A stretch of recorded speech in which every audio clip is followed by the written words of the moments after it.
Les mecs, je vous avais promis un concours sur la dernière vidéo où vous pouvez gagner des cartes promo. J'ai complètement oublié. Donc on va faire une technique complètement arbitraire et aléatoire pour choisir les gagnants. Je vais scroller comme un fou dans les commentaires, un peu en haut, un peu en bas, parce que vous êtes une vingtaine à avoir participé. Et celui qui sera le plus en bas de l'écran aura gagné. Allez, on se parle.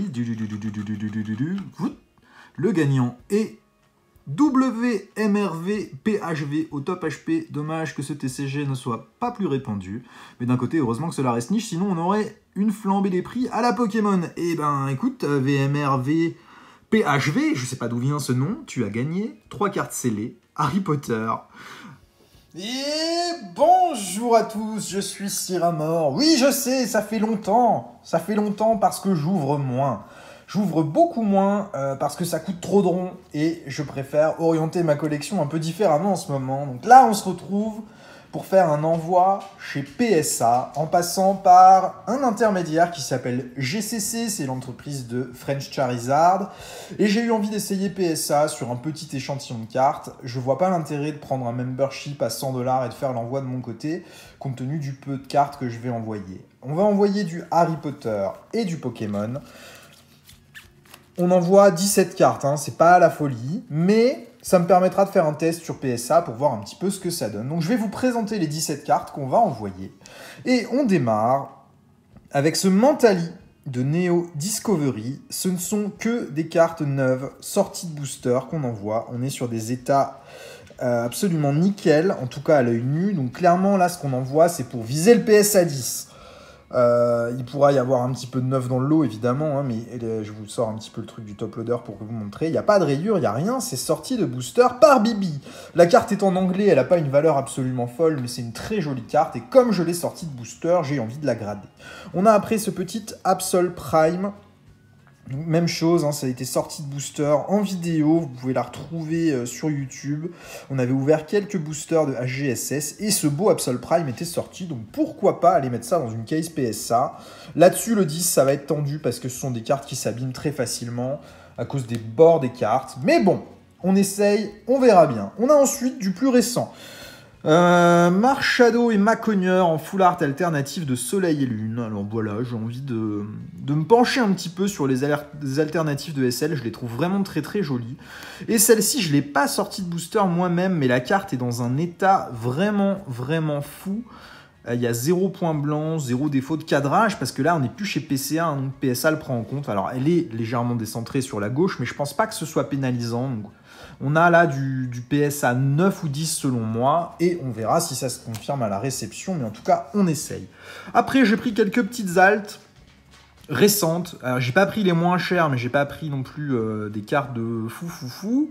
Ce Mewtwo, il a pareil un léger défaut de centrage, mais c'est tout. Hein, sinon, c'est sorti de booster, c'est nickel. Il n'y a pas lieu d'avoir autre chose qu'un PSA 9 ou 10. Donc, on le saura à la réception dans un peu plus de 2 mois. Un petit Palkia de Astro Radio, j'aime beaucoup cette carte. Palkia originelle V, qui est lui aussi dans un état nickel. Après, il y a peut-être des défauts que je ne vois pas, hein, mais en tout cas, à mes yeux, c'est des cartes qui devraient revenir avec des bonnes notes. La carte la plus chère, là, c'est le Lugia en alternative. Hein, c'est la plus chère des alternatives qu'on envoie. Elle est sortie de booster aussi. Elle n'a pas le défaut de cadrage qu'on peut trouver assez régulièrement sur les Lugia. Donc là, celle-là, j'espère avoir un PSA 10, clairement. C'est le but de l'envoyer. Elle n'a pas de point blanc non plus. C'est une très très jolie carte. On a le Zarbi.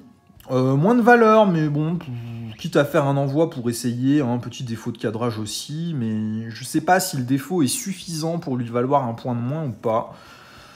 Donc on verra ça à la réception. Bon, les top loaders sont un peu rayés, je prends pas le temps de toutes les sortir de top loader pour vous les montrer, mais pour moi on a des cartes qui peuvent avoir de bonnes notes. Et le Mew V de point de fusion, j'aime beaucoup, alors j'ai envie d'essayer aussi de mettre ça sous case PSA. Et on verra si les notes qui reviennent sont celles qu'on attend ou si on a des déceptions. Ensuite on a du Harry Potter, donc là on a une carte en double, 2 fois le Harry holographique. En PSA qui a ouvert très récemment la gradation aux Français. C'est très très très récent. Après, on n'est pas sur la même qualité que les cartes Pokémon qu'on vient de voir. Il peut y avoir, voilà, par exemple ici dans le coin, on a un léger point blanc. Je ne sais pas comment ça va être noté ces cartes-là. Là, c'est vraiment un test. Si on prend du 8 sur des cartes Harry Potter, je ne serai pas déçu. On a beau avoir des cartes neuves sorties de booster, elles sont à mon avis pas faciles à grader et la partie holographique est très vite rayée et parfois en sortie de booster c'est déjà abîmé. Donc je doute un petit peu des notes qu'on va avoir, mais bon, comment le savoir sans envoyer, hein, on va faire l'envoi. Les petits défauts qu'on peut voir sur les cartes ne sont pas sur les cartes en réalité, sont sur les tops. On a un petit Rogue aussi, celui-là je l'ai choisi parce que la carte est dans un super bêta. Et à mon avis, c'est une carte qui peut prétendre à une bonne note, bien que ce ne soit pas une carte qui ait une grosse valeur, là, ce Severus Rogue. Mais la carte est vraiment jolie. Elle ne présente pas les défauts qu'on peut trouver sur Harry Potter, donc j'ai envie de l'essayer. À raison, à tort, on verra. Le seul défaut qu'on peut lui trouver, c'est son cadrage. Donc là, sur les cartes qui sont vraiment, pour moi, en super état sur Harry Potter, on va viser du PSA 9, hein. Ce serait très bien, si on a un 10, c'est fabuleux, mais j'y crois sans plus. On a la licorne, pareil, en double, hein, celle-ci, la licorne en français. J'ai les autres langues à envoyer de la licorne. Alors celle-là, par exemple, ici, petit point blanc, on le voit.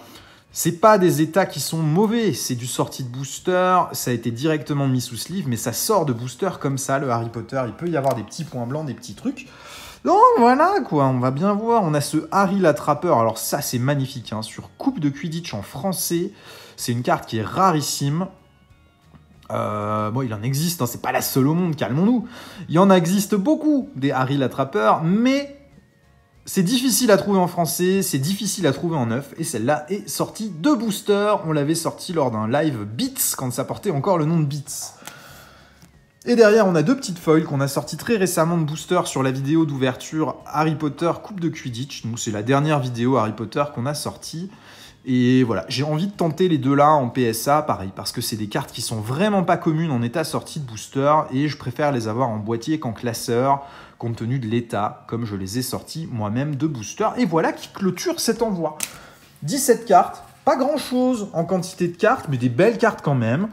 Et puis j'ai envie de voir ce que donne Harry Potter chez PSA, j'ai envie de voir ce que vont donner les alternatives et les quelques cartes autres qu'on envoie là. Le petit Mentali en Wizard, même si c'est de l'anglais, c'est sympa. La petite Foulard de SL et le petit Absol. J'aurais d'autres choses à envoyer, mais pour un premier essai, je pense que c'est pas mal. Après, j'ai pas envie d'envoyer des cartes non plus qui valent 20 ou 25 balles chez PSA, parce que le coût de la gradation est quand même assez élevé, hein. Là, avec les frais de port, en passant par GCC, ça revient à une trentaine d'euros par carte avec le service minimum.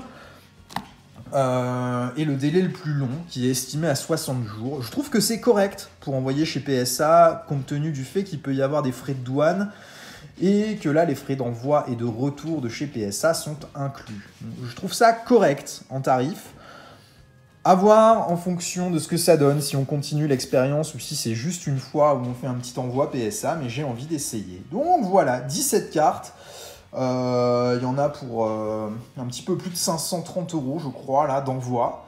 On verra ce qu'on récupère comme note, voir si c'était intéressant ou pas. J'espère qu'on va avoir une majorité de 9 et de 10. Et la suite à la réception d'ici 2 mois et demi, 3 mois. Merci d'avoir suivi cette vidéo. Je vous souhaite une très bonne journée. À bientôt. Au revoir.